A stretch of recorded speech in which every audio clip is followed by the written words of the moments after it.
Daffodil international ইউনিভার্সিটিতে ইতিমধ্যে 3.4 megawatt opex মডেলে সোলার সিস্টেম স্থাপন করার জন্য চুক্তি স্বাক্ষর করেছি।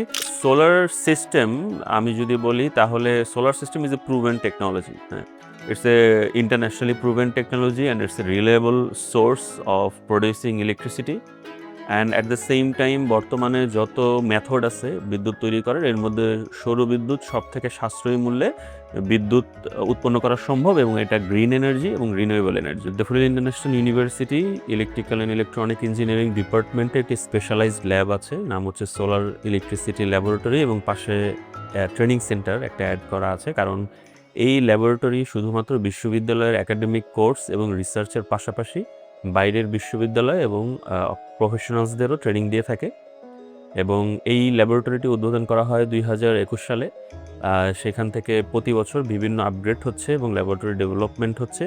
এবং আমাদের এখানে এই পর্যন্ত আমরা সর্বমোট 500 জন এক্সটার্নাল বিশ্ববিদ্যালয়ের বাইরের ছাত্রছাত্রী এবং অন্যান্য বিশ্ববিদ্যালয়ের শিক্ষকদের আমরা ট্রেনিং প্রদান করেছি, যেটা হচ্ছে আমাদের দেশের রিনিউয়েবল এনার্জির একটা সম্প্রসারণ ঘটছে, বিশেষ করে সোলার, কিন্তু সেটার একটা ভ্যাকিউম ক্রিয়েট করে, সেটা হচ্ছে নলেজ ভ্যাকিউম, মানে স্কিল্ড ওয়ার্কফোর্সের ভ্যাকিউম। সেই স্কিল্ড ওয়ার্কফোর্সের ভ্যাকিউমটা মিট করার জন্য আমাদের এই ল্যাবরেটরিটা খোলা, ল্যাবরেটরি অ্যান্ড ট্রেনিং সেন্টার। আমাদের এই ল্যাবরেটরি করার প্রথম যে উদ্দেশ্য ছিল সেটি হচ্ছে রিনিউয়েবল এনার্জির গবেষণা এবং তার পাশাপাশি কোয়ালিটিফুল স্কিল্ড ওয়ার্কার তৈরি করা, যাতে আমাদের নিজস্ব দেশের স্টুডেন্টরাই আমাদের দেশের কন্ট্রিবিউশন রাখতে পারে রিনিউয়েবল সেক্টরে, বিশেষ করে সোলার।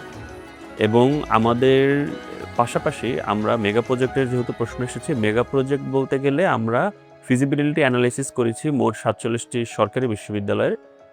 যেহেতু আমরা বিশ্ববিদ্যালয় নিয়ে কাজ করি, যে তারা কেন সোলারে প্রতিবন্ধকতা কী এবং কিভাবে তারা কোন মডেলে গেলে সোলার একটি লার্জ স্কেল এবং ফুল ক্যাপাসিটিতে সোলার প্যানেল স্থাপন করতে পারে। এটা সরকারি, বেসরকারি এবং আন্তর্জাতিক সংস্থার সহায়তায় এবং বিভিন্ন রিসার্চ গ্র্যান্টের আওতায় আমাদের এই রিসার্চগুলো চালানো হয়।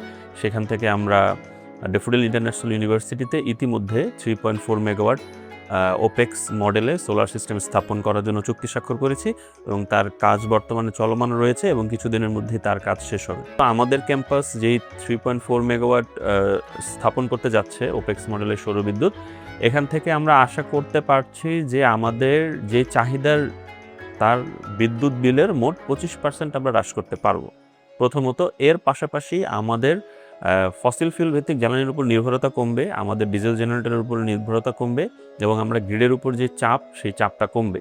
বাংলাদেশের প্রতিটি বিশ্ববিদ্যালয়ে যদি সোলার সিস্টেম ম্যাক্সিমাম ক্যাপাসিটিতে স্থাপন করে, প্রতিটা বিশ্ববিদ্যালয়েই 20 থেকে 25% বৈদ্যুতিক খরচ হ্রাস করতে পারবে এবং তার পাশাপাশি গ্রিডের উপর থেকে একটি চাপ সে হ্রাস করতে পারবে। এর পাশাপাশি আমাদের কলকারখানার কথা যদি বলি, তাহলে অবশ্যই কলকারখানা সৌরবিদ্যুতে চলমানের জন্য সক্ষম এবং বর্তমানে বাংলাদেশে অনেক কলকারখানাই, বিশেষ করে ফ্যাক্টরি এবং লেভেলে সৌরবিদ্যুৎ স্থাপন করা হয়েছে। ইএসএস এনার্জি স্টোরেজ সিস্টেম স্থাপন করা হয়েছে এবং দেখা গিয়েছে যে বিশেষ করে লোডশেডিং সিচুয়েশনে আমাদের ইএসএস এবং সোলার প্যানেলের যে কম্বিনেশন, এটি ডিজেল জেনারেটর থেকে অনেক বেশি সাশ্রয়ী এবং অনেক বেশি রিলায়েবল। এজন্য অনেক প্রতিষ্ঠান ইতিমধ্যে সোলার প্যানেল ইএসএস সিস্টেম স্থাপন করেছে।